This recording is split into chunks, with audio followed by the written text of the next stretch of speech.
What's up, everybody? Baby Huey here, and joining me once again is my tag team partner, Tim from Pro Wrestling Unlimited. How's it going, man? Pretty good. Just trying to stay warm. We've had a bunch of snow here in Oklahoma over the last couple of days. Technically, we only got snow for one day, but because it's been so cold, it's all stuck around. Oh, really? It's 11 degrees outside right now, and the highest we've had since it snowed all day Tuesday. Okay. And so the highest it's been maybe 18, 19. Like the other day, it was 9 with a wind chill of -5. Really? Yeah. Oh so I know you're in Oklahoma now. You moved out there. How long you been out there now? June, early middle June.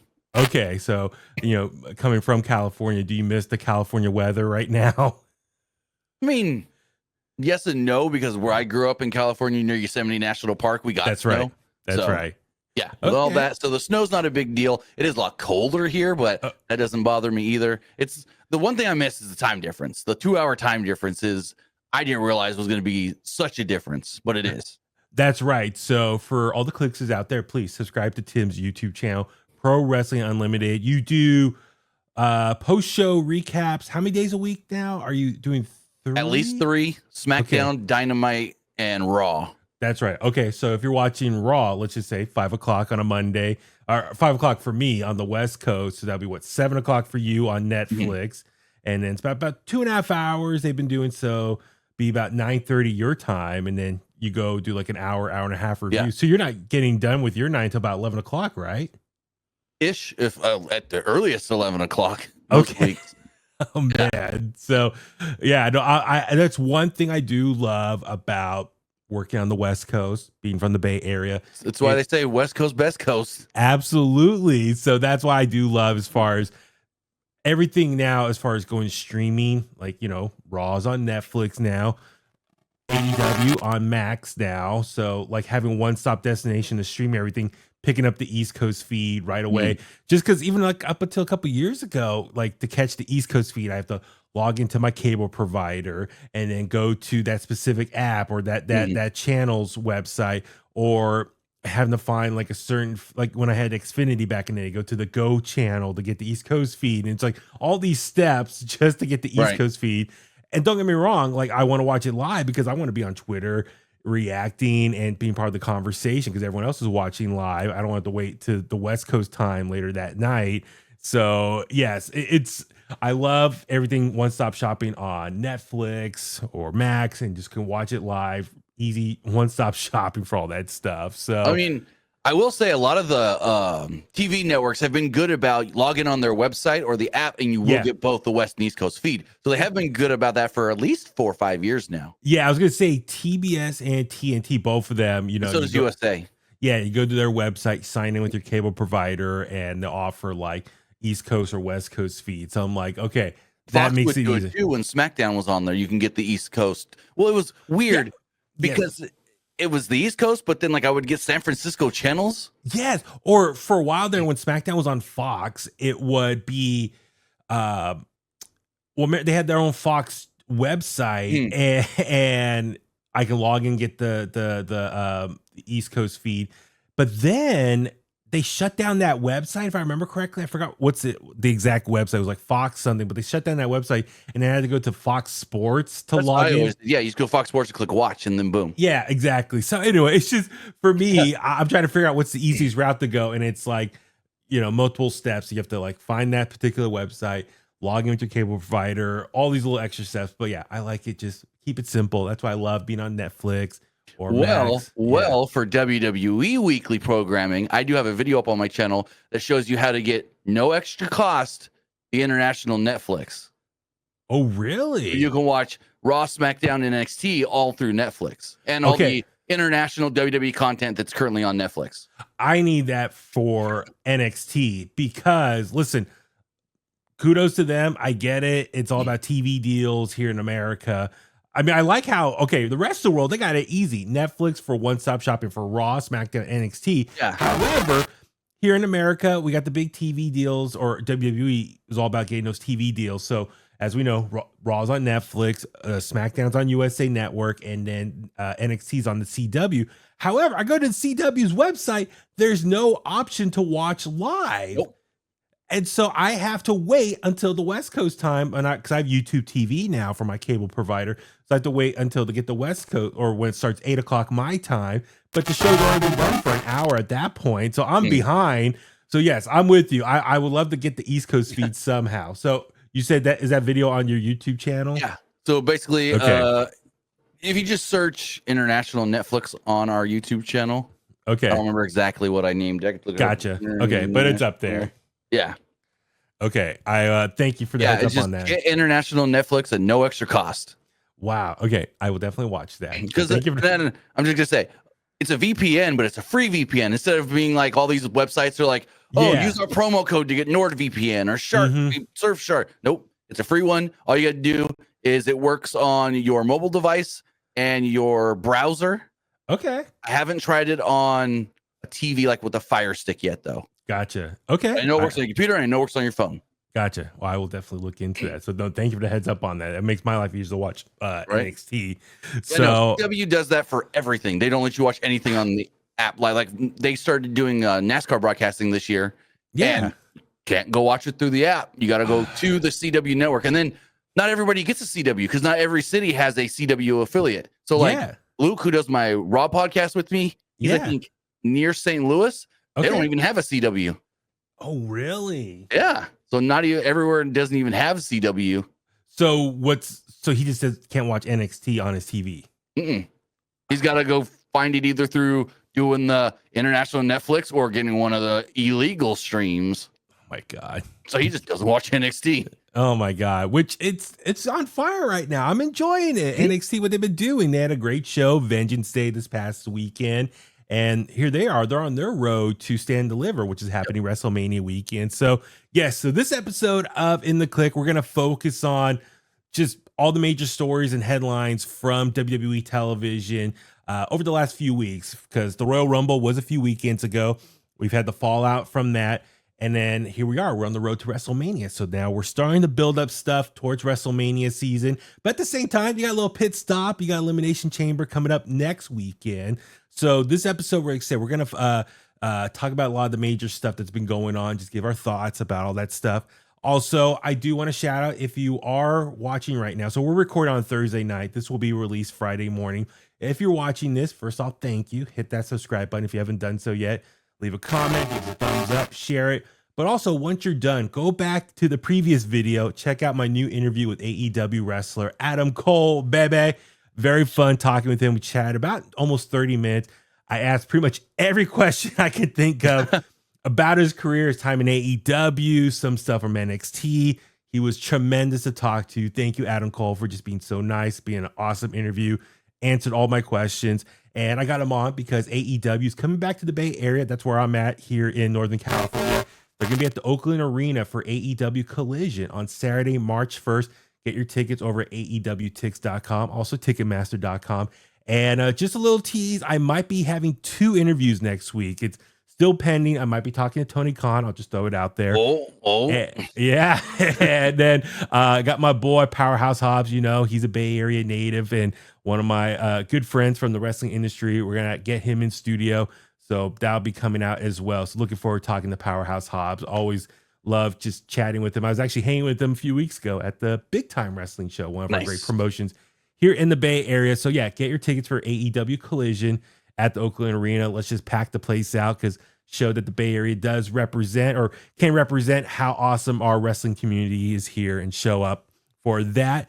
All right, Tim. They ever give you Brian Cage since he's from Chico? They never have. No. Powerhouse Hobbs, to his credit, whenever they come to the Bay Area the last few times, he does all the media rounds. So I've noticed that. Radio, TV, all that stuff. And maybe they don't realize because it's more north. They're just like, screw it. I think for Hobbs, well, one, I just know he just loves it. It's like for him, he feels like a superstar or star, going around talking to all the media outlets. So I'm just super happy and proud for him. He's put the work in for many years here in the local Bay Area wrestling independent scene. So it's his time to shine. I love it. And so for this episode, we had kind of an outlet of stuff we're going to talk about, which we'll get to, but we kind of have some breaking news that came out this evening. And Tim, you and I both saw the press release from WWE. It's been announced that the final boss, The Rock, will be on SmackDown tomorrow evening. And I'll read the full quote here from WWE.com. Said, WWE today announced that Dwayne The Rock Johnson will be appearing on SmackDown live from Smoothie King Center in New Orleans. Shout out, great arena. I was there back in 2019. 2018 when WrestleMania was out there. And I told Adam Cole about that. I was like, hey, I was in the building for that NXT takeover when he was the first ever North American champion. That was an awesome night. So great arena there in New Orleans. He'll be on there tomorrow evening and quote, strap in, said WWE Chief Content Officer Paul Triple H Levesque. When the final boss shows up at this time of the year, the audience knows absolutely anything is possible. Everything could change in an instant. All right, Tim. So The Rock is showing up to SmackDown tomorrow. People are speculating what is going to happen. I'll turn it over to you. What do you think The Rock is going to do? So there's a couple of things you can speculate here and think, okay, could it be this? Could it be that? And so forth. But it's like verbiage in the way they announce this is what's got me. Yeah. They're not just saying, oh, Dwayne The Rock Johnson. Because I want to say when he was announced for the Raw on Netflix debut, it was just The Rock, Dwayne The Rock Johnson. I could be wrong on that. Correct me if I am, or if you're watching in the comments below, whatever. Correct me. Yeah. But I believe they just announced him as The Rock, Dwayne The Rock Johnson. But this one is the final boss. The graphic says the final boss returns. And then Yes. Triple H's quote of the audience knows absolutely anything is possible. Everything could change in an instant. Is that him saying, hey, I can work Mania now? Because before, so here's the thing. Before, it was back in November, he wrapped filming on the live action Moana. But between now and I want to say April or May, they had scheduled in potential reshoots. So Rock had to stay healthy. He couldn't wrestle and potentially end up getting hurt. And we know how much Moana means to him because he's playing Maui live action. That character, the look and everything is based off his grandfather. So, yeah. And so, like, that was the reason he wasn't going to work Mania, reportedly. But now he's showing up tomorrow. Granted, they are in New Orleans. New Orleans is the rumored host city for next year's Mania. But I doubt they hype it up this big just for Rock to show up on SmackDown to go, hey, New Orleans, you're getting Mania next year. Goodbye. I'll see you next year. I think it's going to be more than that. But then you got to start thinking, more than that, how? Is he going to face Cody? Because here's the thing.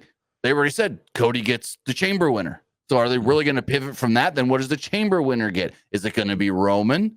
Or are they going to go a whole other direction? Like, the two that make the most sense would be Cody or Roman.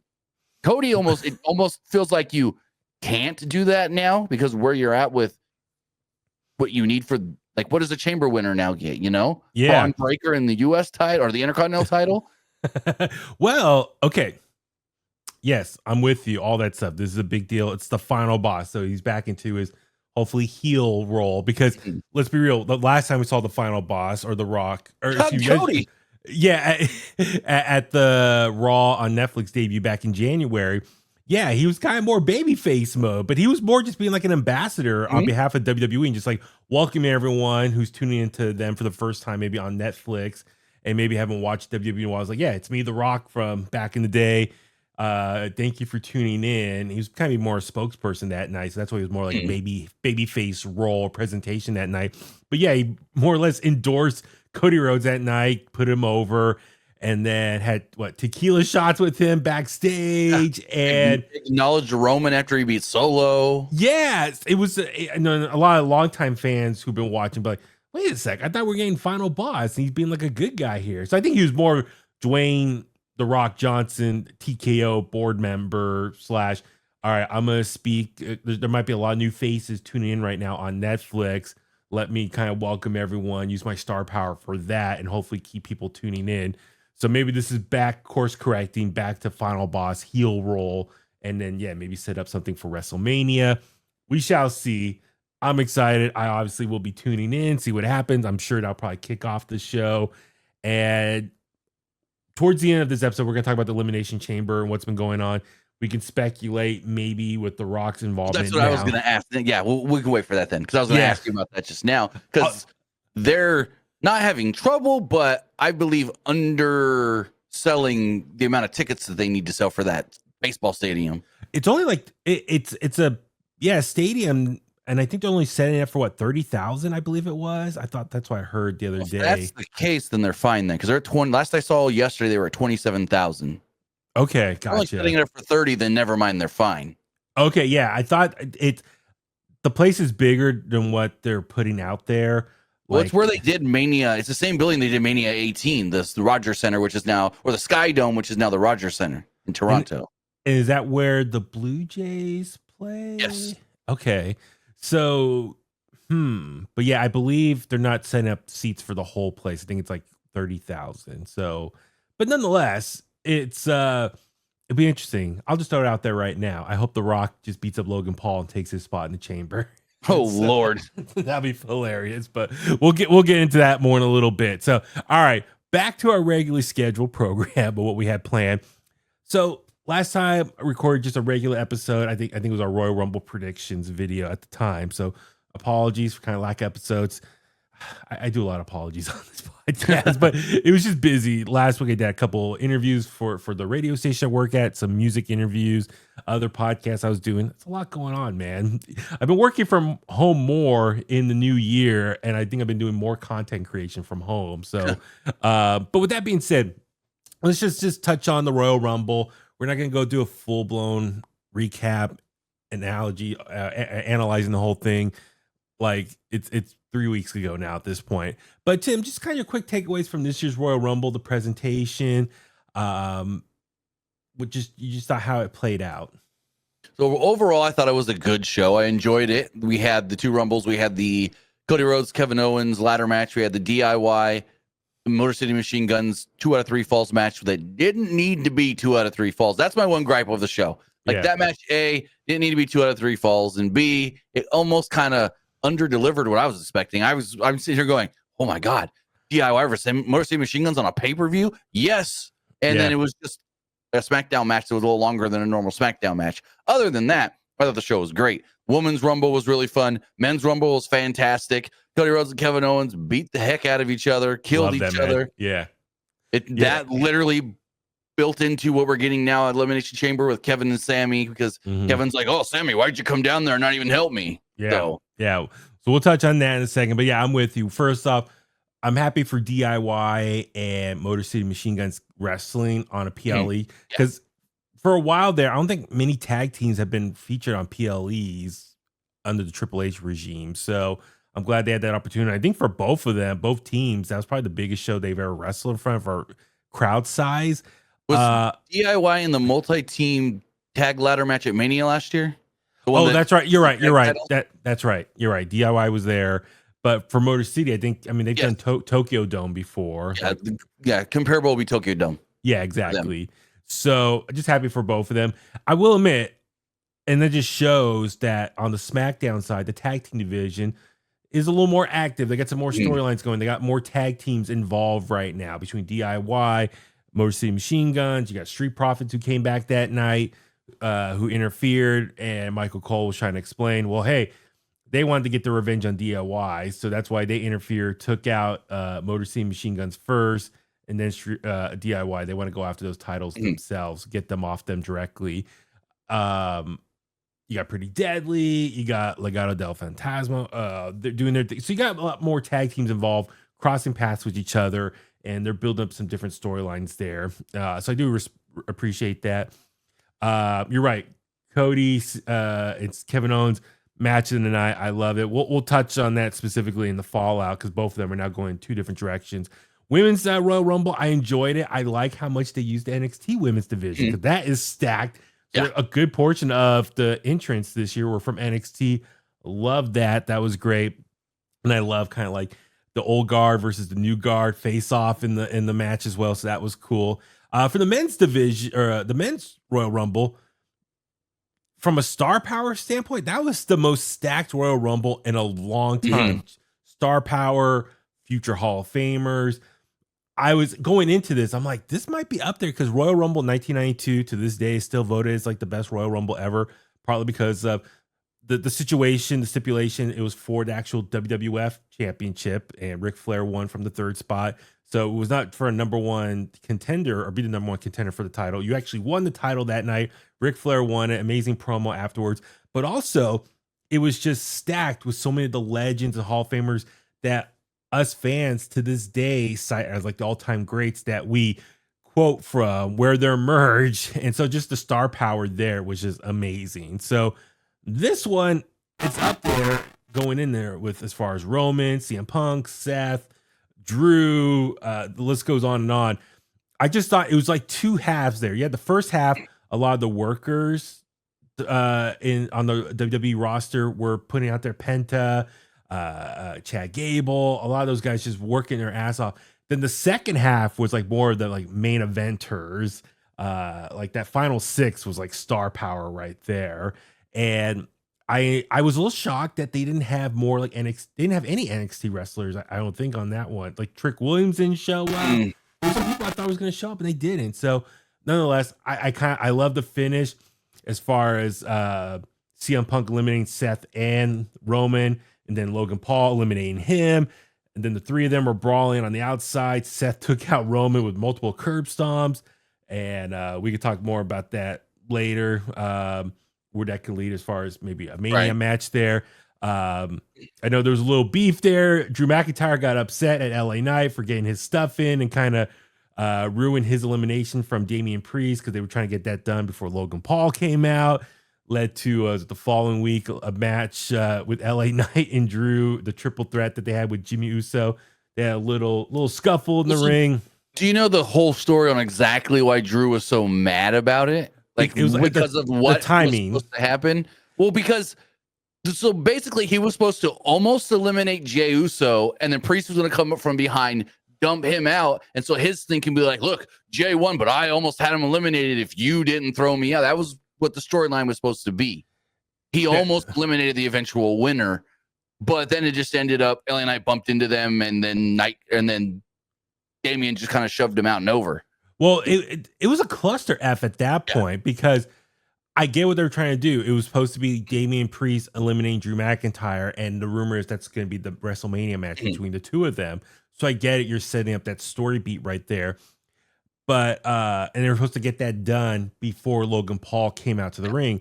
However, LA Knight came out, did his stuff, and then the other thing people don't talk about in that same moment, or right after LA Knight came in, did his few moves, that's when Sami Zayn helped Roman Reigns get up off the mat, which led to the story beat for Kevin Owens. So they were trying to do a lot of story beats in that moment, and like that 2-minute window before Logan Paul came out. So it's almost like that Sami Zayn Roman Reigns thing should maybe happen later then, in order for Drew and Damian to get their shine, their moment. So anyway, LA Knight comes in, does his thing. Sammy, Roman do their thing. Then Logan Paul came out, and he's in there doing his thing with LA Knight.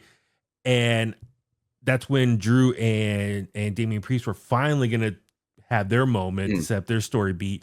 But that's when they kind of bumped into those two guys, LA Knight and Logan Paul. And it kind of turned to a cluster F as far as being eliminated. But it was kind of distracted with Logan Paul. So I get it. Drew was frustrated. I think, obviously stuff was supposed to happen earlier in the match. It didn't. He was pissed, saying people got to get their stuff in. He left storming mad. So I think they were just trying to cram too much in that moment. So anyway, but yeah, overall, I enjoyed the Royal Rumble. It was fun. So for both matches, yes, Charlotte Flair won the women's Royal Rumble. Jey Uso won the Royal Rumble for the men's. Charlotte was kind of predictable, making her big return from injury. Jey was the big shocker here. So we'll talk about both of their decisions, what they made. So we'll get into all that. I just said the other thing with the Royal Rumble, it was a big reminder, just a lot of the wrestlers' theme music, their entrance music, it's very generic. And when they do the countdown and the next wrestler comes out, when the music hits, normally growing up, you knew whose song that was, who's coming out. You didn't have to wait for the screen to reveal the name. You knew right away when the music hit. A lot of times music was hitting and you're like, who's that again? Oh, that's so-and-so. So that's just a reminder. I think they really need to improve a lot of these wrestlers' music entrances. So now on that note, though, my son watched the Royal Rumble with me, and he actually did the podcast with me afterwards and the review and whatnot. But nice. So he's never watched TNA a day in his life. Okay. When Joe Hendry came out, he knew that song from social media, from Instagram. That's right. Yeah. Joe Hendry popping in there as a TNA champion. That was awesome. I saw him last weekend. He knew the song. Yeah. I believe in Joe Hendry and all that. Like, he didn't know all the words, of course, but he knew the I believe in Joe Hendry. Bump, bump. Like, I'm like, how do you know that? Well, I see it on Instagram. I met Joe Hendry last Saturday at Stockton Con. It was really cool to meet him in person. So I posted that photo online. So yeah, but overall fun show. And so we'll go and talk about the fallout more in a second here. All right, moving on. I just want to touch on, unfortunately, there were some WWE releases last weekend. And I'll run down through the list here and just kind of our quick thoughts. Duke Hudson was kind of thrown in this list here, but he was actually released a few weeks ago, correct? Yes, mid-January. Yeah, from NXT. Also, Cedric Alexander, Akim Rezar, and Paul Ellering from AOP, aka also the Final Testament. Sonya Deville, Blair Davenport, Isla Dawn, Luke Gallows, and Carl Anderson. Giovanni Vinci, and then I did not know about this until I went to double check the list. Elektra Lopez as well from Legado del Fantasma. She was kind of like the last one from last weekend. Tim, just kind of your takeaways from this list of releases here. I mean, I'll just put it out there. It sucks when someone loses their job. Yeah. We wish them all, as soon as their non-compete clauses are up, they find work right away and just, keep able to provide for themselves and their families. But your thoughts on these releases? I mean, it stinks when someone loses their job, gets fired, essentially, let go. With Sonya Deville, hers is the interesting one because they were in new contract negotiations and they basically just told her, you know what? Hey, your contract's up later this month. We're just not going to renew it. So she doesn't have a 90-day no compete. Once her contract's up sometime this month, which within the next week now, she can go do whatever she wants. I don't know if she is. Her and her, I guess, wife now started a podcast. Yeah, and I saw the clip briefly today. Talked about it today, where she was like, I got the call and I thought they were going to give me good news because we were in negotiations or at least come back with like some sort of a counter. And that's when they told me they weren't going to renew it. And so like the way she was talking, it almost sounded like she's not even sure if she's going to stay in wrestling or not. That's just my takeaway from the way she was saying things. I don't know if she wants to or not. Like, you can look at Mandy Rose, for instance, who was kind of like brought in the exact same way she was through Tough Enough and pushed really big and given opportunities and that. And what has she done? One thing in wrestling since she got released by WWE. She did that combine tryout thing. That's right. Yeah. But she'd never worked an actual like wrestling match or anything that I know of since she was released. Now, granted, they're not the same person. They're not the same. They have. But I'm just saying, like, someone similar to her that came in the same way, been with the company for so long. That's the other crazy thing is she's been there for 10 years. Yeah. And I was like, whoa, that kind of surprised me. When you look at these releases, you realize that with a number of people. Cedric Alexander's been there forever as well, and you don't realize it. So, yeah, it does stink, but I don't know. Yeah, well, I'll just say with Sonya, if you watch the video clip, I guess their new podcast with her and her wife, it's called Unwrap. And it's about like 11-minute clip that just came out today on Thursday. You can watch it. And she just, as you said, she was surprised. She was on the road doing like a family trip with their kids. And she thought it was going to be a counter offer in the middle, what they were kind of going for. But no, it's let go. So shocked. And her wife said, like, we know growing up wrestling was always your dream. But she's like, I think now you have the opportunity to do other things you're interested in. And it sounds like acting is a big thing that Sonya's interested in. And she's done a lot of auditions, she said in that clip. So, maybe, I don't know if you're right, Tim. Maybe wrestling is not in the immediate future. Maybe she can use this opportunity, this free time now to explore other things like acting. I know her like advocacy for the LGBTQ community has got her other opportunities and like eyeballs on her and stuff. So she's going to have, I would assume, opportunities in other spaces as well if she does or doesn't want to continue wrestling. But then the other question is like, because this was been thrown out there for the last couple of weeks, does TNA pick up any of these names? We know TNA's got that WWE partnership. It's the weird thing now. It's like, oh, this person was just fired by WWE. Does TNA really after 90 days go, hey, come work with us? And or do they have to tread lightly now? And that's something I thought about too, is like a lot of these names, could they go to TNA or even some of the other releases from last year? Did they go to TNA at some point? And, you're kind of back in that WWE umbrella with the connection with WWE and TNA have that official working partnership now. I mean, Dolph Ziggler, aka Nick Nemeth, he's done some interviews and he's joked, man, it's like the ex-girlfriend that won't go away. Like I'm back connected to them again. So I know he was kind of joking about it. But yeah, so with Sonya, I'm sure, yeah, maybe she'll want to do some other stuff. She's got the podcast.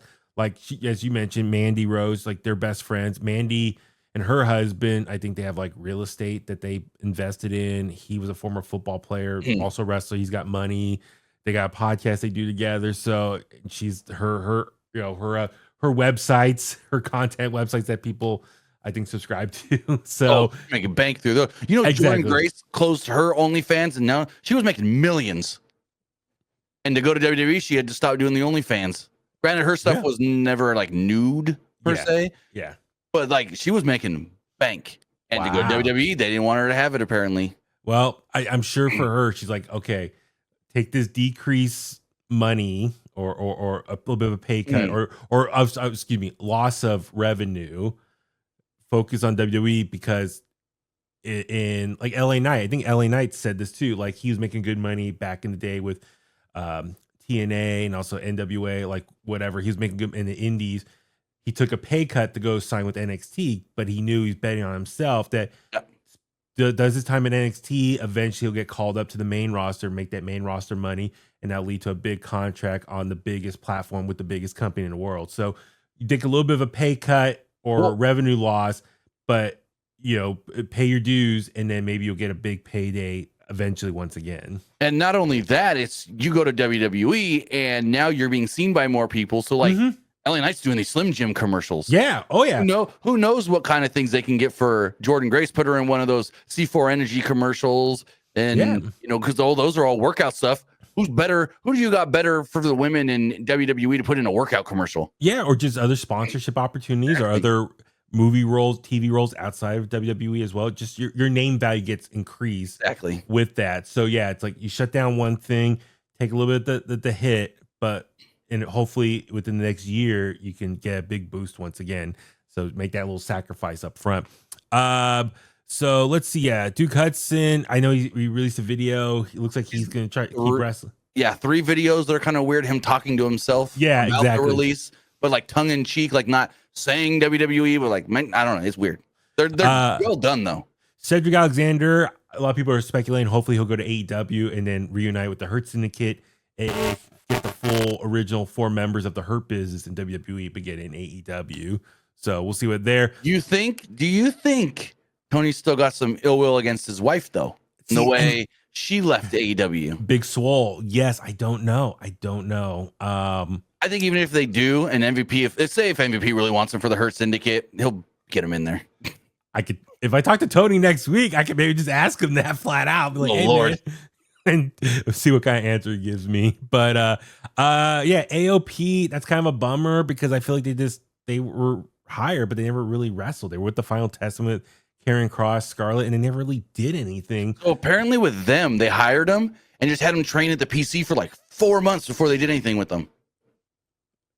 Training, sharpen their skills. I don't know, because according to Fightful has said it, and I think the Observer has said it. They signed them in like an August, and it was like 3-4 months before they even used them on anything. Yeah, I remember they were. And it was like they kept saying, "Oh yeah, we hear that they're at the PC. They've been at the PC doing things and training and in the ring." Like, so I don't know. It's a bummer because, like as I mentioned earlier, SmackDown seems to have a lot more going on with their respective tag team division. Raw, not much. I mean, Judgment Day had the titles for so long, but defended like twice. Lost it to War Raiders. War Raiders were starting to do some stuff, but they don't have a lot of opponents. The New Day are healed, and they're have their own little storyline with Rey Mysterio and the LWO right now, but it's like that tag team division needs some stuff, needs some bodies to work with. AOP, maybe because you got the War Raiders, a big tag team, and you maybe got AOP. Maybe you don't want them across. I don't know. I'm just like, give me all those guys beating each other up at some point. That would have been an awesome, meaty match there. But it's kind of a shocker. Yeah, why just give up an AOP? Just they didn't really get to do much tag team wrestling there. So, and then Paul Ellering, you know, he's a legend with his time with Legion of Doom and the Road Warriors back in the day. So I kind of was hoping to see more of him, but you know, it is what it is. Let's see, Blair Davenport, another one, just bummed. Like they didn't really use her. She left Japan after she was in a relationship with Will Ospreay, and she was with their faction at the time. She came over to NXT UK, had a little run there, came over to the main NXT, had a little bit. Was she in the first Iron Survivor women's match? I believe that was like one of her big possibly. And I know she had like a big triple threat title match. It was like her, Miko Satomura, and Roxanne. Yeah, I remember that correctly. So yeah, but she didn't really get to do too much on NXT, like storyline wise. They twice teased the Naomi feud for her and then went nowhere on SmackDown. Yeah. So when she got called to the main roster, like, okay, cool. But barely did anything, hardly on TV throughout her call up time. And then it looked like there was a report she might be joining Chelsea Green and Piper Niven as like pitched, yeah. Because Chelsea Green is the women's U.S. champion. She keeps saying, "I need extra backup, like extra security." So I was like, "Oh, maybe that's Blair Davenport." Yep. Didn't turn out that way. So like Piper's been wearing the Secret Service suits. Apparently they had one made to fit Blair Davenport, and then they were just like, never mind. Yeah, so it's a bummer. Isla Dawn, she won tag titles. That's the weird one. She's like, I'm not trying to say why wasn't Alba Fire fired, but it's like Isla Dawn, but Alba Fire's still around. Like she worked. I don't know. But then again, Alba Fire, she was she the longest reigning women's NXT UK champion, I believe? Potentially, I think. Maybe. So maybe they see her as someone that could be like a great on her own singles wrestler, enhancement talent for other wrestlers. You gotta think who was booking NXT UK. Triple H, who's in charge now. Triple H, he liked her as a singles star there with the title. So we'll see what happens there with her. Luke Gallows, Carl Anderson. This second run that they didn't do anything again. It's just unfortunate. Just nothing. I mean, they had a little bit of stuff with AJ and Michin, but not much. The oddest thing there is they released Carl injured. Yeah, that's the thing too. Like I said, the tag team division moving to Raw, just have them be competitors for those tag titles. Just put bodies there. Giovanni Vinci, ever since he got kicked out of Imperium, he repackaged as a singles wrestler. Barely any TV time. He just got beat quickly. There was alleged rumors of why he what's the word? Didn't get a push. There's rumor. I don't know if I believe that, because it's like they broke him off of Imperium once before when they didn't bring him up to the main roster with the other guy. So it's like, does that really go back that far? I'm not gonna say what it is. You can look online what the speculation is with him. But yeah, he got moved over to SmackDown and just never used him. So it's a little unfortunate. And Elektra Lopez, she was on TV every week with Legado, but she never actually wrestled. I think she wrestled last time was in December for that women's US tournament, the first round. Crazy thing though. The Friday, so she was released. So these releases came not last Friday, but the Friday before. Yeah. The Friday before that, she was on SmackDown and did a Boys and Girls Club appearance on behalf of WWE and Cricket that morning. So literally the week before she was released, she was making appearances and doing things like everybody else on the roster. Wow. And she was on TV that night before she got released. So it's a bummer, for her. I thought she was great in the role as far as what she brought for Legado, but I don't know. We'll see what happens. I mean, Legado, to their credit, I mean, they're being used at oh my God, why am I blanking on Angel and Angel and Garza. Yeah. Humberto, sorry. No, not Humberto. It's just Berto. That's right. Angel and Berto. So they're mixing up on the tag team division with DIY and all that stuff. So they're getting some time. Santos, I hope they do something with him. Like, give him the U.S. title or something. I don't want to say it, but could he be hurt the way he's just not doing anything, almost like Los Garza's manager right now? Yeah, maybe. It seems like something's up with him, like he can't work. I don't know, just speculation. Yeah, no, you're right. Like, it makes you wonder, why he's not being used more. So we'll see. So yeah, anyway, I wish all these people, best of luck, and hopefully they get something. Like, part of me, like, I'm not trying to be mean, but like, I'm not shocked by a lot of these releases because they just weren't being used on television. Duke, I was, because yes and no, because they did break up Chase U. Like, the Chase U stuff was some of the more over stuff in NXT. Then they broke that up, and I thought, yes, they said, oh, Chase U's got to be broken up, but I thought maybe eventually they'll find a way to bring them back together. Yeah. I don't know, not now. So, all right. Well, speaking of releases, let's talk about WWE new hires, and we've seen three big ones. We don't have to touch on too much, but Penta made his big debut back in January. Very happy for him. His presentation's been awesome. Oh yeah, Been killing it. He's been mixing it up with Ludwig Kaiser and Pete Dunne as of late. Love the presentation. Love everything he's been doing. It's awesome. But the big thing was last week on NXT, we had a little interruption by one, I guess, formerly known as Ricky Starks now. So last Monday, it was revealed that AEW had some releases, Ricky Starks, Miro, and Malachi Black. And at that point, everyone's speculating, okay, where are these guys going to go? I think all three, we can assume are going to go WWE at some point. I don't know, Tim, what are you thinking about Malachi and Miro, their future? Malachi has been speculated for a while to go back to WWE. Yeah. So that one, it's just like, boom, go back to WWE. Yeah. Probably SmackDown. I was going to say SmackDown because Selena Vega, she's broke off from LWO. She's on SmackDown by herself now. Maybe that's why she was moved to SmackDown, because they want him on SmackDown. So like, hey, we'll move her over now when he's ready to come. We got him there. Mm-hmm. But Miro, that's a weird one because like they haven't used Miro forever in AEW. We had heard he wanted out, but we never heard anything about he wants to go back to WWE. He's still wrestling though, because he's working, I want to say this weekend maybe or next week, a wrestling show in Qatar. Wow. Yeah. Okay. He's announced for some wrestling show in Qatar, maybe this weekend. I want to say I don't know the exact date. It's like the 20-something. So it's like he's still wrestling. It's not like he's done with wrestling or anything. But him going back to WWE, the reports are, according to Meltzer last week in The Observer, Dave Meltzer, that creative has brought up both Malachi Black and Miro in recent days or whatever since their releases. Okay. And it'll be interesting how both are going to be used. I mean, I guess we can refer to him as Aleister Black now if he does go to WWE. Triple H loved him in NXT. He was a dominant force there. His presentation, everything was awesome back in the day. Well, in NXT, not when Vince threw him in the closet. Absolutely, yes. And please, if you're listening right now, go watch my interview with Adam Cole. I asked about Malachi Black and that kind of somewhat of a strange moment back in November when they faced each other on Dynamite and they hugged each other, kind of gave love to one another. I asked Adam Cole, did you know something was up? Did you know, was he leaving? He's going to be on the way out at that point. So I don't want to reveal the answer. That's a little tease. You got to listen to the interview for his answer there. But with that being said, so yeah, with I think Aleister Black's a slam dunk for WWE. Miro, it'd be interesting. It was weird. Sheamus posted a photo of him and Miro because they both live in Nashville. They're buddies.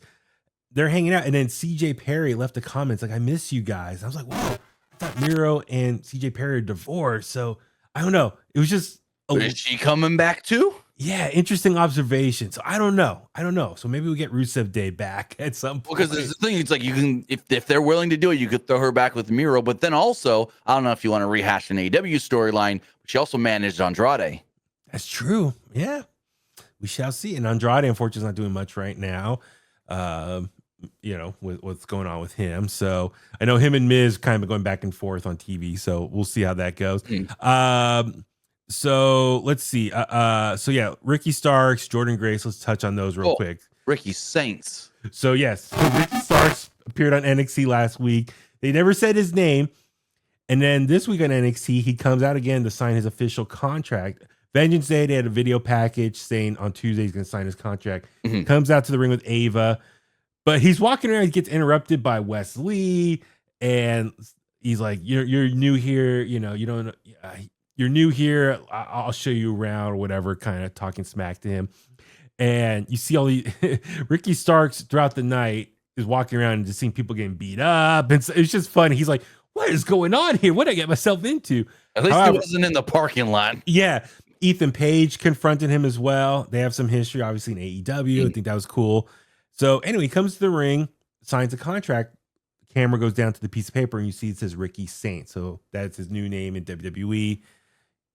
He did an interview with Bubba on Busted Open Radio that night and said, it's just a name. I'm from New Orleans. Saints, obviously New Orleans Saints. It is what it is. I'm cool with the name change. I'm not dwelling over it.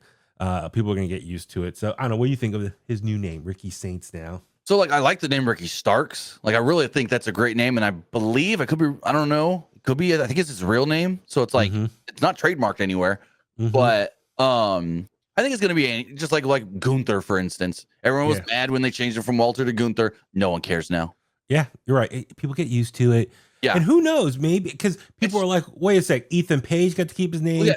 Sean Spears, Jade Cargill. That's my one thing. It's like, why was his name changed? And like Sean Ross Sapp was asked this on his podcast yesterday, and he was just like, yeah, it's a head scratcher. I have no clue if maybe Ricky wanted the name change, if they wanted the name change, but then you have all these others that kept their name from AEW. And that's the weird that no one really, there's no scuttlebutt going around as to why. Is that because those people who kept their names, you work out like a licensing agreement, like you get like you license your name out to WWE.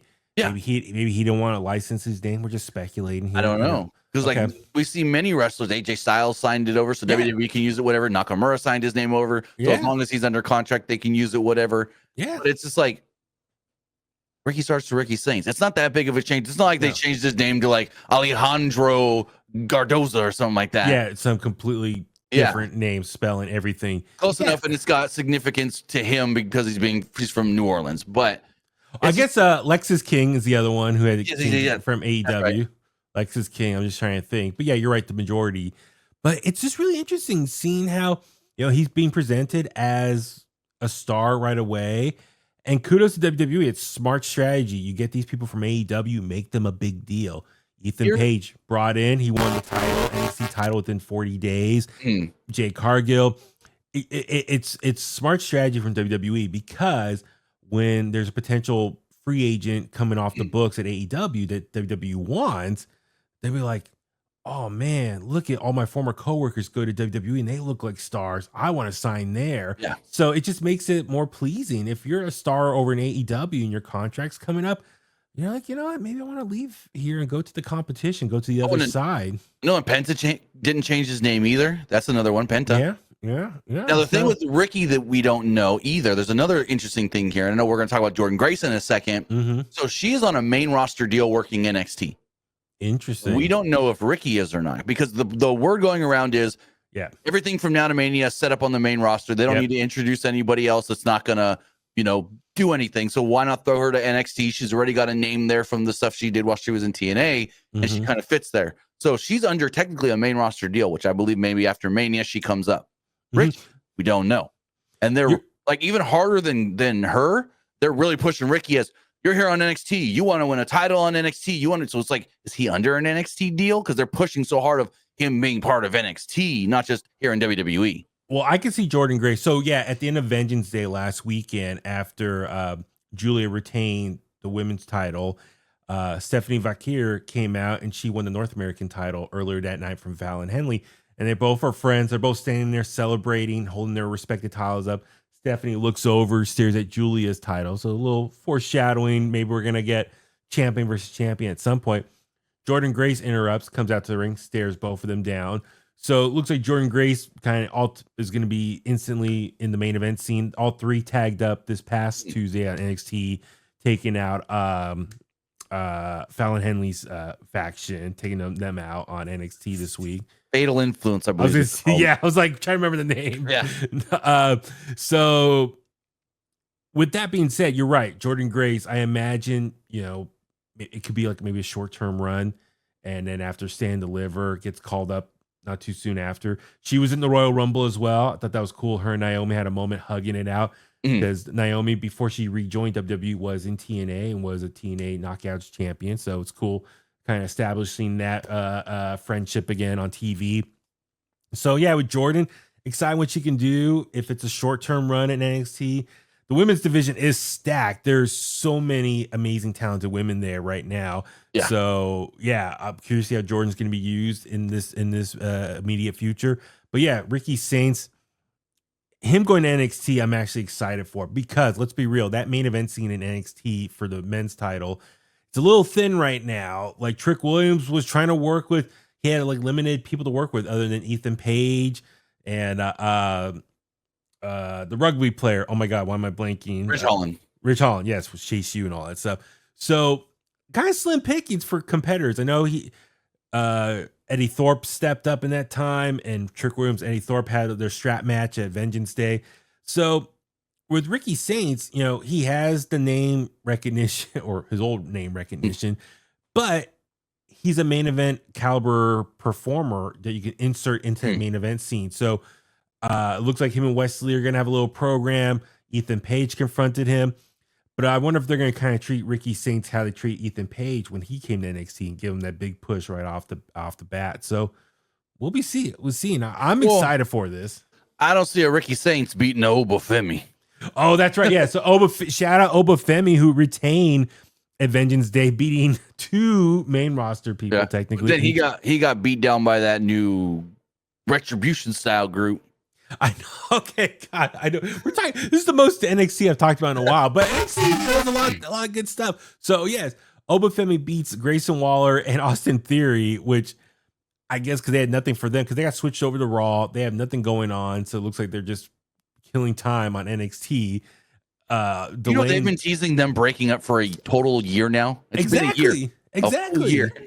What? It's like, what's going on here? And then they both challenge Obafemi, so they both lose to Obafemi. I mean, they fed him to Obafemi. I guess makes him look like a superstar as far as beating 2 guys at once. That makes him look like a total stud. And then this new faction Retribution 2.0 looking group coming out attacking multiple times in one night. I don't know. I mean, a lot of people are just like, who are these guys? We don't know.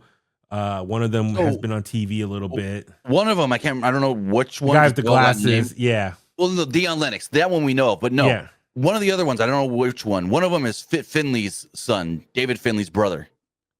Oh, okay. Yeah, I can't remember which one because he's not going by the Finley name. That's right. Okay, that's right. I remember because David Finley, I know he's leader of Bullet Club right now. I don't know what's going on with him, but his contract ran up in January with New Japan, and really? So there's Gabe Kidd, Kevin Knight, Zack Sabre Jr., David Finley, and potentially others. Their contracts were up in January because that's what New Japan does. A lot of contracts come up in January. Oh, remember 2016 when Good Brothers, Nakamura, and AJ all left at the same time because their contracts were up.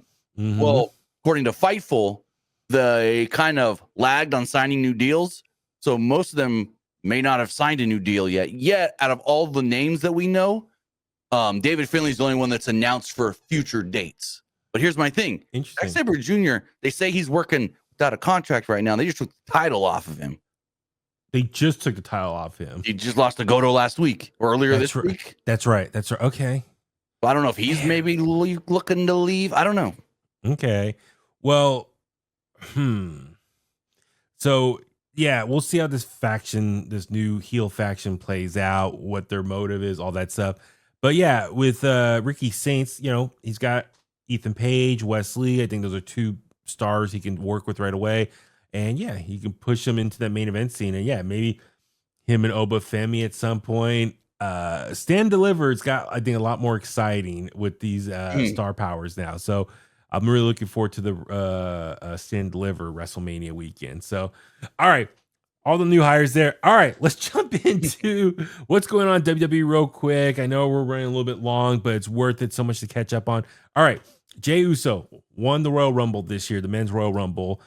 Made his decision pretty quickly. He showed up Raw the following week. Gunther confronted him, and he's pretty much said, if you pick me, I'm gonna pretty much beat the crap out of you all the time. I'm gonna attack you. You better not pick me.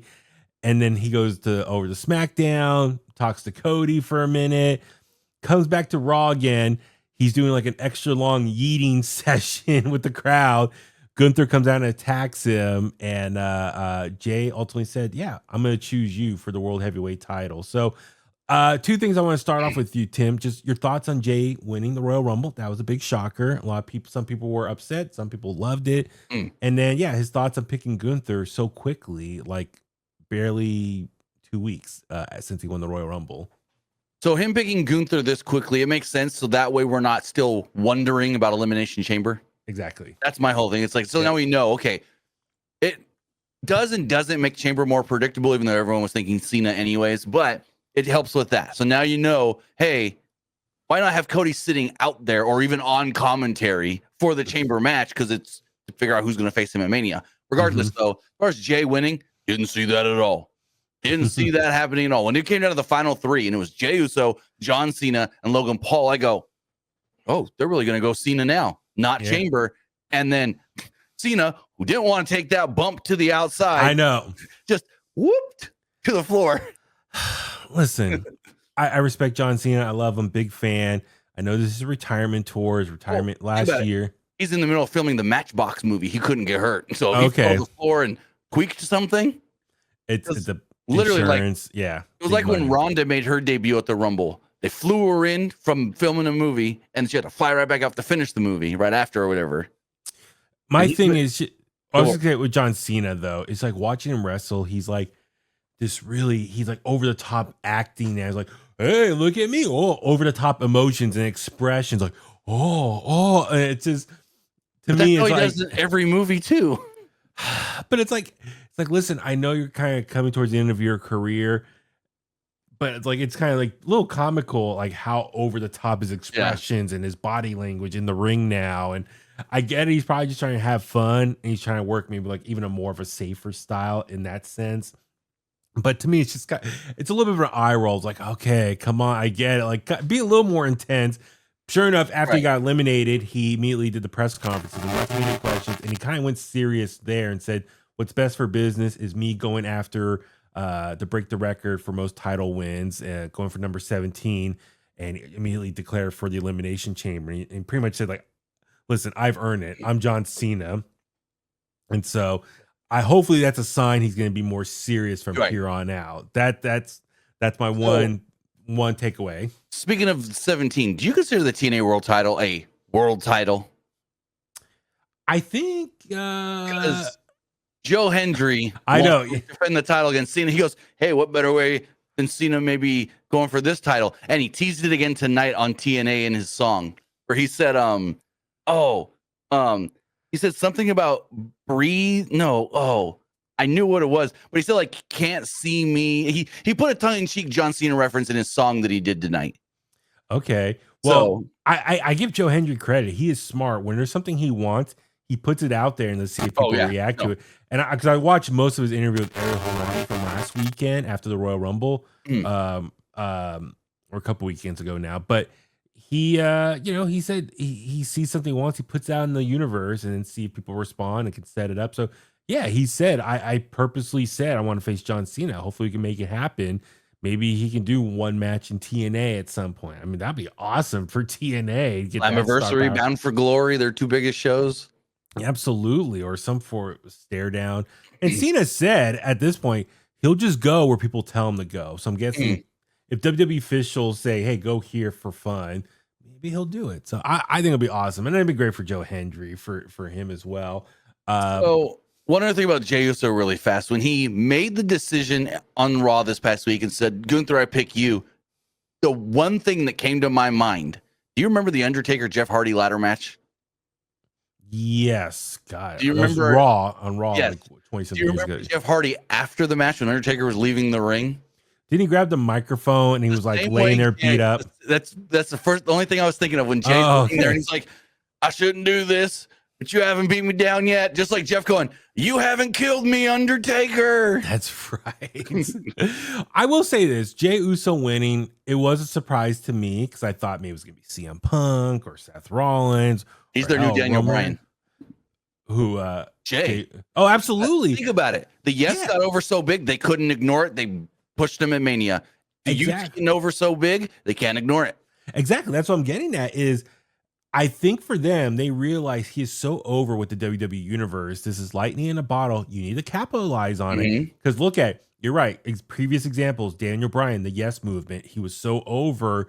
You had to make sure, get him, rewrite everything, get him in that main event scene, main event title picture at WrestleMania. He won it, and it was a huge moment. WrestleMania 30, one of the all-time greatest moments.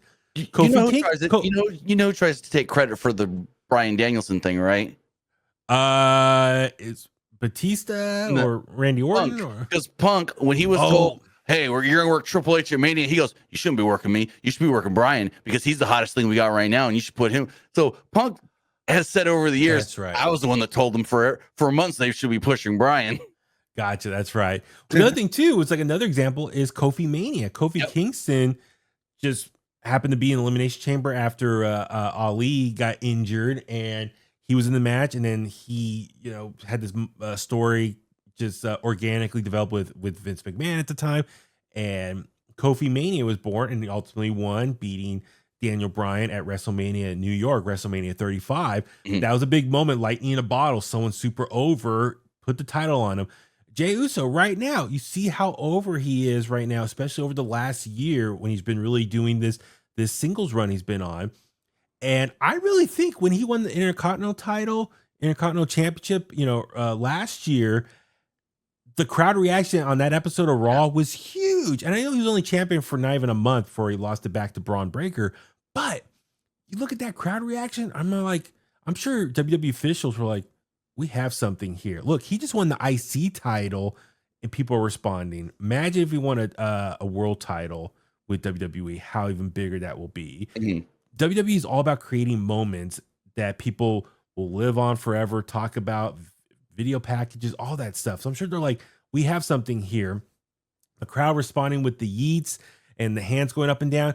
Imagine at WrestleMania, 70,000 people doing the yeet movement with him. It's going to be an amazing sight when he comes to the ring, walking down through the crowd.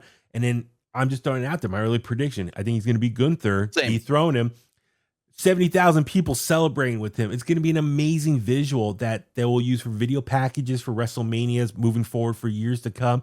It's going to be a really special moment. So yeah, I'm all for it. I think he's going to win. And like I said, and that's the other thing too, his name is Main Event Jey Uso. Sure, he main event and won the IC title, but I think to really live up to his full potential and that name that ultimately, Roman Reigns gave him, he needs to win a world heavyweight championship. And what better way to do that is at WrestleMania main event night 1, which I think that's probably going to be the direction they're going to go. Really? You think you think that match main events? Oh, on night 1? Yeah. I think I'm going to be honest here. Yeah. I think Cody Cena is the night 2 main event. Okay. And if we are getting that alleged triple threat with CM Punk, Roman Reigns, and Seth Rollins, that's your night 1 main event. Then Punk could finally say, I'm main evented at WrestleMania. Yeah, no, and I thought about that too, which we could talk with Elimination Chamber stuff. But yeah, I think Jey Uso wins the title there. 70,000 people yeeting with him. Think about all the merch. The kids love him. Families are wearing his merch now. He's the top 5 merch seller in the company already. And that was over Rumble weekend. Then numbers came out before he even had won. He was already top 5. Yeah, but you think how many people wearing Yeet shirts now, and then him as world champion, it's going to be even more so. It's just, like I said, it's lightning in a bottle. You need to let him win this and capitalize on this. You can't let this moment go and not live out to the full potential. So I'm with you. I think he's going to win. It's a smart move. And also, this is how you beat. This is how you create new stars. The company's really hot right now. You have someone that's super over to really solidify his place as a main eventer for the company. You need to give him that world title win. So I'm all for Jey Uso. Super happy for him, and from what it sounds like, everyone loves him and super happy for him. So yeah, good luck to Jey Uso on this run. But you're right. I thought it was a little quick for him to pick Gunther, but I get it. You got Elimination Chamber coming up. You got to kind of make that decision, and then that way the focus could be on the WWE Championship for that match. So I just wonder how they're going to keep telling this story for the next, 8 weeks? 8 weeks now. Is Gunther going to be beating up a lot for the next 8 weeks? Gunther said, if you pick me from now to Mania, I'm going to make your life hell. I did like how Gunther said, like, you shouldn't pick me. Like, my legacy is about beating the top names like John Cena, CM Punk. You're not at their level, so I shouldn't have to wrestle you. He just beat him 3 weeks ago or 4 weeks ago on Saturday Night's Main Event. That's true. And so... But then again, I guess that for in their eyes, it's like, okay, this sets up the rematch, and like he almost had him. And so, I don't know. I hope Jey at some point, maybe from a storyline standpoint, says, Gunther, I almost beat you at Saturday Night's Main Event. Let's be real. That's why you want to keep beating me up, because deep down you're scared. Well, you know I can beat you. Technically, he did say that that next Monday. He's like, hey, I lost to Gunther, but I came so close. I learned a few things where if I fight him again, I think I can beat him. Yeah. And So like that was his tease of I'm going to win the Rumble without no one realizing it. Yeah, and I just hope he tells Gunther, like, I think the reason you're attacking me and you're scared. You know I have your number. So I hope Gunther, to give Gunther some extra layers of character, maybe he reveals, or I don't know, somehow you could just connect the dots that Gunther is really scared because he knows Jey could beat him again. So exactly. Let's see, Charlotte Flair, who won the Women's Royal Rumble, she same thing. She went to Raw, had a stare down or a segment with Rhea Ripley. They do have history from WrestleMania a couple years ago in LA. Two Manias. That's right, 2 Manias. COVID Mania too. That's right, in Tampa Bay, or no, sorry, at the Performance Center. It was supposed to be in Tampa, but it was at the Performance Center that year. That's right, you're right. And then she went to NXT for an appearance there, and just stared at Roxanne Perez, or I forgot what it was, like that little segment there. Then she went to SmackDown, confronted Tiffany Stratton, but didn't really get to do much because Tiffany got busy with Nia Jax, and Nia Jax wanted a rematch, and then Candice LeRae interfered, and then Trish Stratus made the save. So now they're building up the story of Trish and Tiffany working together. They're going to tag against Nia and Candice LeRae at Elimination Chamber. It is in Toronto, where Trish is from. So again, they're going to have her star power a part of the show. But after she got beat down, Tiffany's laying in the ring on SmackDown. Charlotte comes out and grabs the microphone, just sits there and just tells Tiffany, like, I choose you. That's it. No reasoning. It was a little underwhelming here. So I hope they explain why Charlotte picked Tiffany over the built-in feud in history with Rhea Ripley. So I don't know how you're thinking. Well, this direction that they're going with. So Tiffany. I like Tiffany and Charlotte. We don't need to see Charlotte and Rhea again. We can do that at another Mania down the line. Doesn't matter. Do it whenever. Yeah. But I feel like win or lose, this is going to help Tiffany. It's going to elevate her working with Charlotte Flair at WrestleMania with a title on the line. Like I said, whether she beats Charlotte or she loses to Charlotte, I don't know which way they're going. I could see it either way, but I feel like it's just she's going to be working the top women's program on the card. No disrespect to the other woman's title, but if it's a Charlotte Flair title match, it's going to be your top woman's feud for the card. Yeah, and so plus you're working with the Rumble winner, of course, and so. Yeah, I think it's overall a good thing for Tiffany. Maybe like whatever for Charlotte, but it's win or lose, good for Tiffany. Yeah, absolutely. So we'll see. I just hope they over the next couple months, explain Charlotte's reasoning for picking Tiffany versus trying to get revenge on Rhea Ripley, who beat her 2 years ago at WrestleMania. So we'll see. As we mentioned earlier, Cody Rhodes beat Kevin Owens in that ladder match for the WWE Championship at Royal Rumble. I love the match. I love that, like, the first half they were out in the crowd, went through all over the place into the ring. Can I interrupt you for a second with a Rock update? Okay. So I guess this came from Instagram.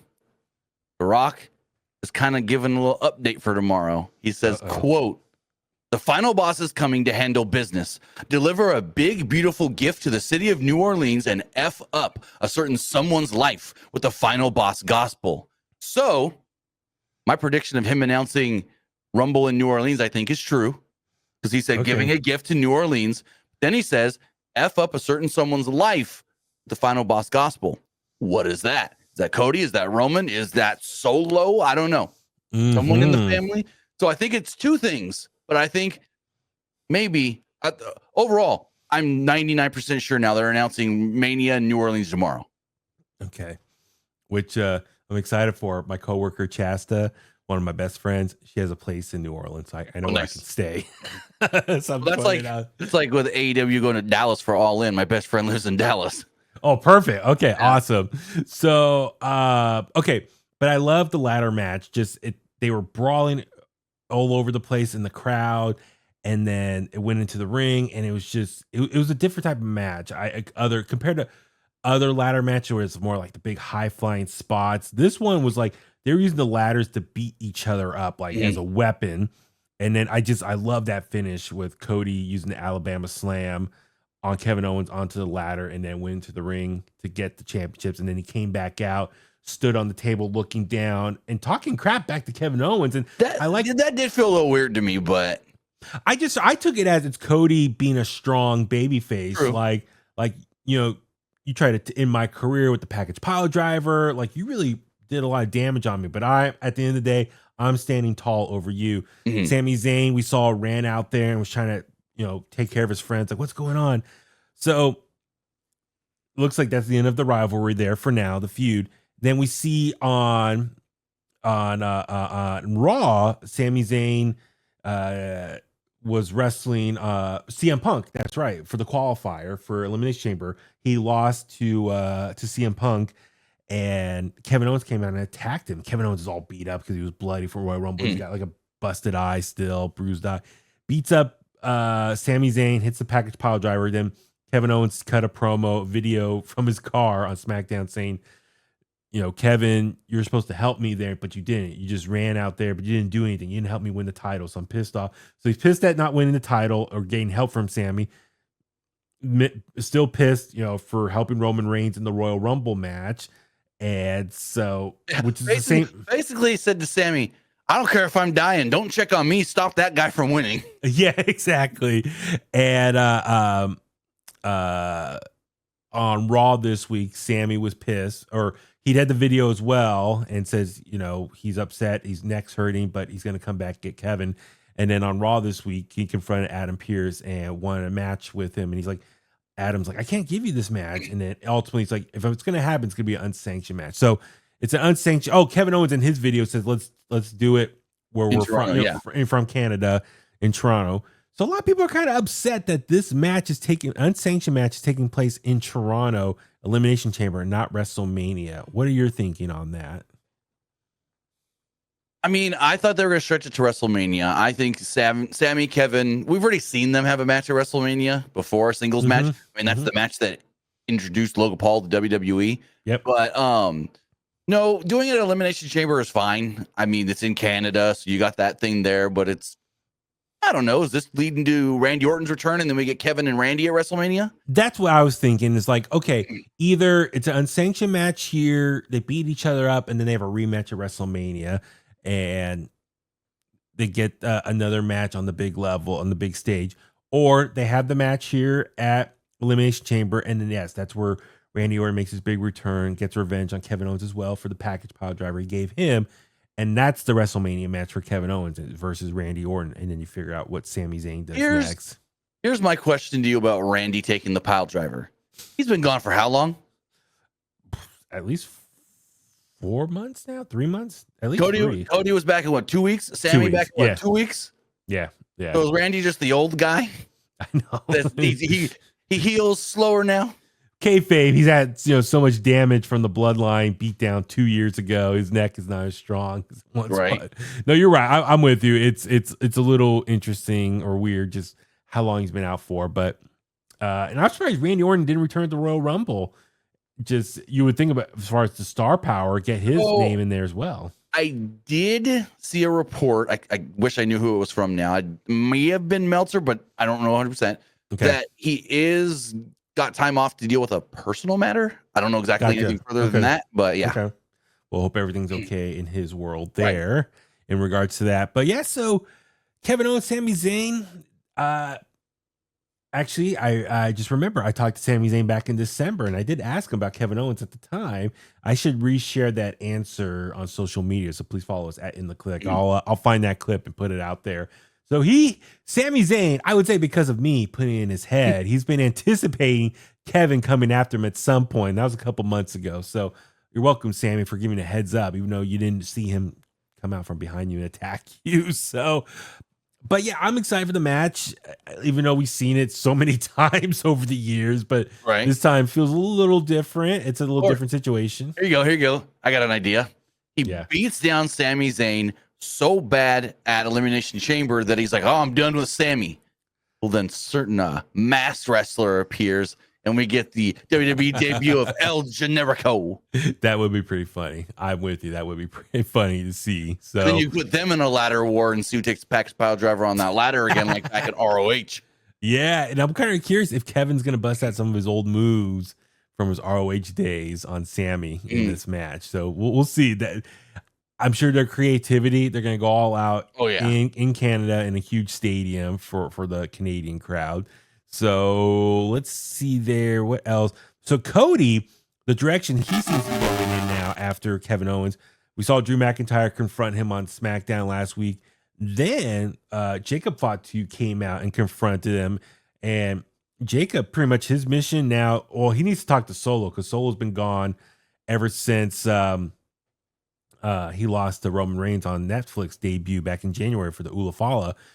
We saw the week before Solo did make his big surprise return, attack Cody Rhodes. Ugh.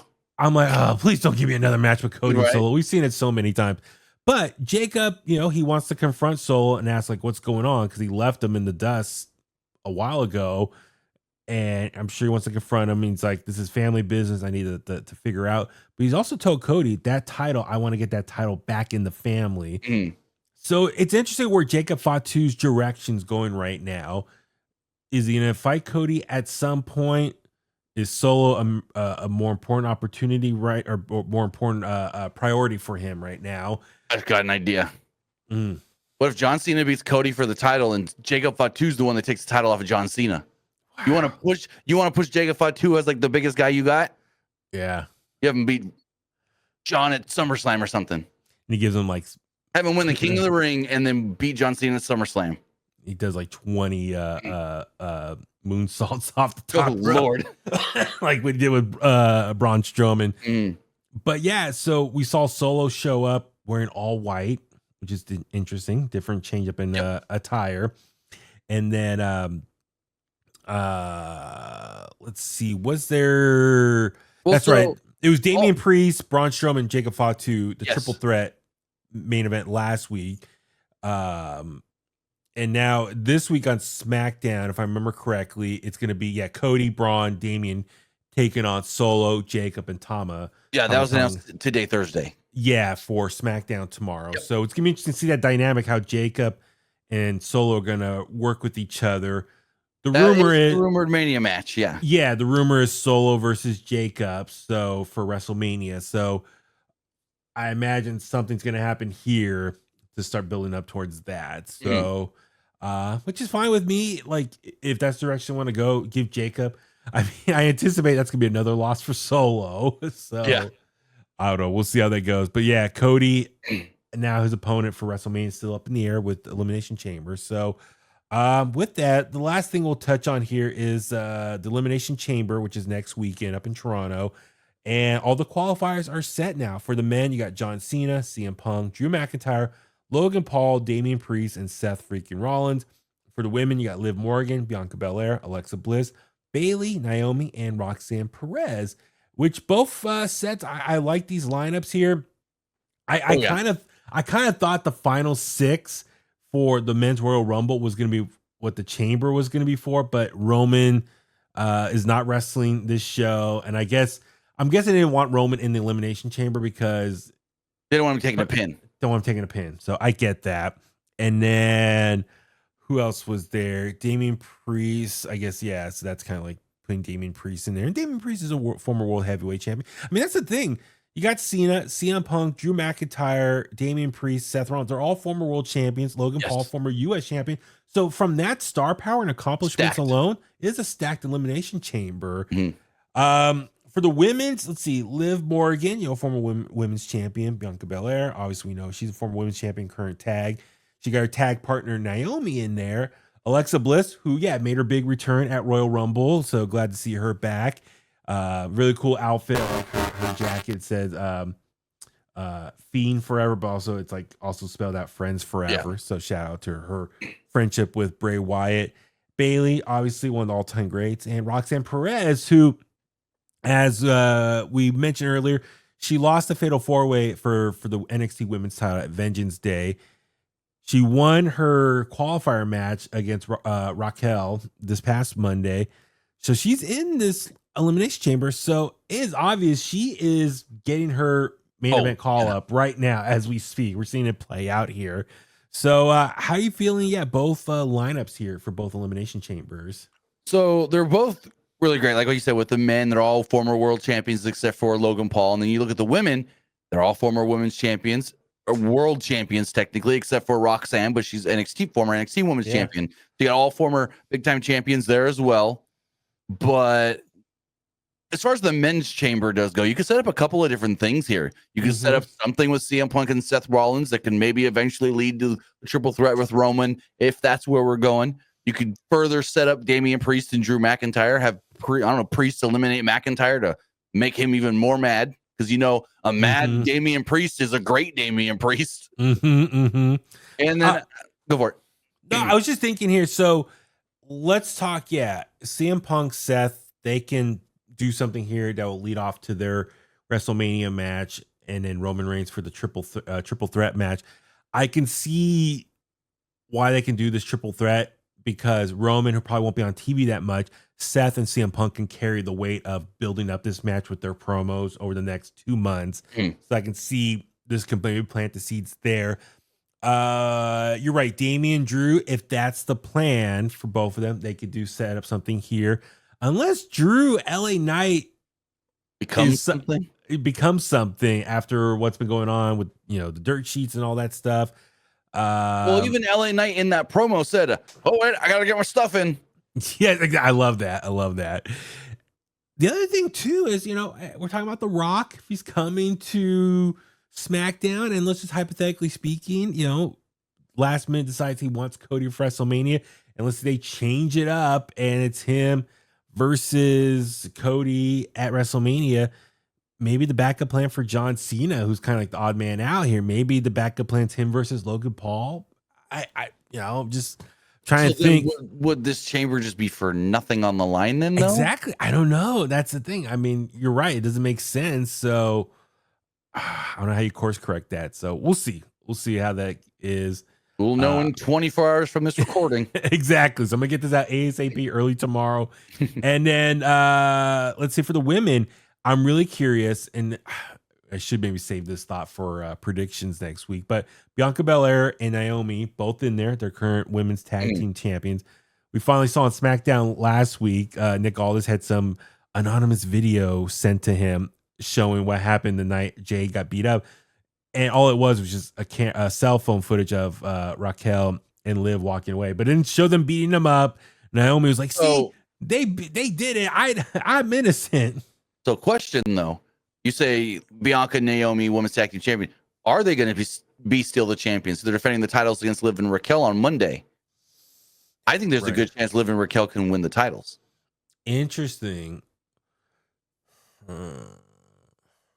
I wouldn't put it against them switching the belts, and then that leads to Bianca no longer has the tag titles. The tag titles are now open to do something else at Mania. Bianca wins the chamber. Her and Rhea WrestleMania. See, that's my I think at that point, it's like, what's Rhea's opponent? I'm bummed. I really want Io Sky so bad, but I know she's getting her on Raw. She's getting her on Raw after Elimination Chamber. I'm like, yep. Maybe they can make a triple threat still. I love Io Sky. I want her in that. I love the video this week, her underwater and explaining she needs to find her path to WrestleMania again, because really cool. Rhea, cost her Elimination Chamber match opportunity, and so Rhea felt bad. She's like, I'll give you a title shot on that Raw. So I want Io Sky on WrestleMania going for the title. But yeah, Bianca and Rhea, they haven't really set that up. I mean, last year they had the little backstage interaction, but they have not touched on that since. So I hope they do some really good storytelling to build that up. And then maybe Jade's attacker gets revealed at some point. I still think it's Naomi. Yeah. I still think it's Naomi. I think a heel Naomi is great character change. When they showed, then you mentioned that video that Nick Aldis showed them. You notice Naomi keeps going, "See, I told you it wasn't me. I told you it wasn't me." Everyone keeps saying it was me. Yeah. And the other thing too, I laughed when Nick Aldis, I guess the remote, it wasn't working. He's like, they did it live. Yeah, and whoever's supposed to hit the button to turn the TV on didn't go on. Or the remote just wasn't working. I know. Nick should hit it or try it. What's wrong with this? They all literally just go right to the TV "You gonna play? We're gonna see something here?" So okay, well, we can save more of a breakdown with predictions next week. So yeah, no, but I love the star power for both Elimination Chamber matches. It's gonna be a lot of fun. I also like Alexa Bliss just getting thrown right into everything. They're not easing her in. They're just like, hey, you want to be in the chamber? Be in the chamber. It's not like, oh, we'll ease you in because you've been gone for over 2 years. And she's on SmackDown officially because she was on SmackDown last week. Yes, she's a SmackDown wrestler. And there were some glitches going on while she was on TV. So is she gonna make her way? So. Wyatt Six, who also got moved to SmackDown recently. She's still walking around with a doll, the newly redesigned doll, but she's still walking around with a doll. So newly redesigned doll gonna be all over. It means you got to buy the new one now. You gotta buy the new one. It's gonna be a merch toy to buy, and it's gonna be at WrestleMania, the Access Store, WrestleMania World, whatever it's called, WWE World. Apparently, over Rumble weekend and her return, word is the doll sold pretty well. I believe it. I totally believe it. So we'll see what happens. But yeah, is there any been other matches announced for Elimination Chamber? So we have the unsanctioned match and the women's tag match. So just those 4 so far. Women's tag match? Tiffany and Trish versus Nia and Candice. Oh, that's right. I'm sorry. I was thinking tag title. Sorry. Oh, yeah, no. Okay, so 2 Elimination Chambers, unsanctioned match, and then Trish Stratus tag match. Yeah. Okay. And you're right. I think Cody needs his presence on the show. I think, he should totally come out ringside, do commentary. That'd be cool. Yeah, that'd be a good way to introduce the initial face-off with him and whoever wins. Also, Cody and Pat, if Pat's doing commentary, I don't know if Pat is or not, because, Corey Graves ain't working no main roster right now. No. But if it's Pat, I think Pat and Cody on commentary together with Michael Cole, of course, would be pretty cool during that match. Because we've seen Cody on McAfee show a couple times. They have a good little dynamic. Totally. So it'll be a lot of fun. I think seeing all of them there. And then I'm curious, will they have a 5th match? I wonder what could it be? Well, you also got to think these chamber matches are going to go kind of long. So yeah. And I mean, do they? Let me see how long they each went last year. While you do that, I'm trying to think, could they do an IC title match? Because they're teasing Sheamus wants that title, but also they're teasing, Braun versus AJ Styles, but maybe they'll say that for Penta. Raw. And Penta as well. With Penta too, so IC title, maybe they'll save that storyline on Raw for right now or build to WrestleMania. Women's IC title, it looks like Dakota Kai and Lyra Valkyria are gonna have a new Monday match. And then let's see, Chelsea Green's women's US champion. Nothing right now because she's done with Michin. US title, Shinsuke. He's just been LA Knight, he's been lurking in the background, but him and LA Knight faced off. But the Miz is kind of getting involved there as well. So last year at the both tag titles are both Raw's tag titles not doing anything, but DIY's titles are more active. So I don't know. We'll see what the 5th match could be. So last year at the Australia Chamber show, women went 32, men went 36. Gotcha. And entrances for 6 people. And that show had how many matches? That show had 5 matches, but one was considered a pre-show match. It was the Kabuki Warriors versus Candice LeRae and Indy Hartwell because they wanted to throw Indy on there because she's from Australia. That's right. Okay. So we'll see how it goes. It's one pre-show match in the last 4 years that they've done. That's right. Yeah. Oh man, I just realized. So Elimination Chambers first. It's the same day as AEW Collision in Oakland. So. Oh. Yeah. What are your thoughts on them going to the big building there, not going to a smaller building in Oakland? I was kind of shocked when they made the announcement because I think it's been kind of cool. It's been smart, obviously, going to smaller places, so the tickets sold just fills up the whole place and just got a full house as far as TV appearance goes. I was kind of curious where they could have gone here in the Bay Area. San Jose State. Oh yeah, the event center, which I've seen NXT shows there. It's been great. About the size that they've been doing recently. Yeah. But then again, here's the thing, just from someone living here in the Bay Area, we have a lot of arenas right now. So you have Chase Center in San Francisco where the Warriors, that's their new home. You got SAP Center in San Jose where the San Jose Sharks play. Oakland Arena where the Warriors did play. It's just sitting there. And that's the thing. I think. You got a deal?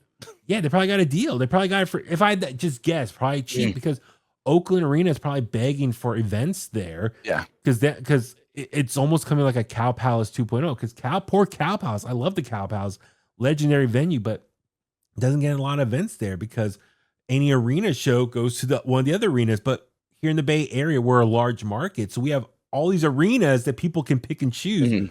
who can give them the best deal to have to host their show. So I'm guessing they're probably going to Oakland Arena just because it's probably a cheap offer. If I had to guess, speculate, just because, like I said, Oakland Arena is probably just begging for events to be there. So that's what I'm guessing. So I know, what was it last time they went to Oakland? Who was it? Somebody had their car broken into and like they had the title stolen or whatever. Wardlow. Yeah, that's good. Wardlow. Yeah. I mean, that was okay. No, I think it was because he was going to Sacramento. That's right. So I'm just saying, Oakland, not the safest of places. Yeah. That's I'm thinking because they did. Well, that happened to Mercedes Moné too. She stopped in Oakland and they broke the back window of her rental car at like the gas station. I think she was. There's a reason they're closing. There's a reason they're closing down fast food restaurants in Oakland because In-N-Out Burger over there closed down. But no, I was gonna say no. Mercedes was going to a different store in Oakland, if I remember correctly. I think. Don't quote me. You can Google it. What it was. I know. Shock about. Yeah. So because they were in AEW's in Oakland. Because I was there, we saw Sting. Was it before the Revolution? It was okay. So AEW Revolution was at Chase Center, but they did the 2 nights at the Cow Palace. That was 2 years ago. That was spring 2023, and then I was gonna say fall 2023 is when they came to Oakland because that's when I saw Edge and Sting wrestle, and they did a bunch of ROH tapings as well. And then October this year, October 2024, that's when they went to SAP. Friday, November 10th. Yes. They did a Collision and a Rampage. 2023, right? Yeah. So then a year later, they went to SAP Center this past October. So, yeah. So they're back in Oakland for the first time in about, 15 months, I want to say roughly. So, yeah. This will be fun. So, yeah. I guess I'll be at Collision and watching on my phone Elimination Chamber. Or doing both, or I'll just save it for later and just watch on delay later. That'll work.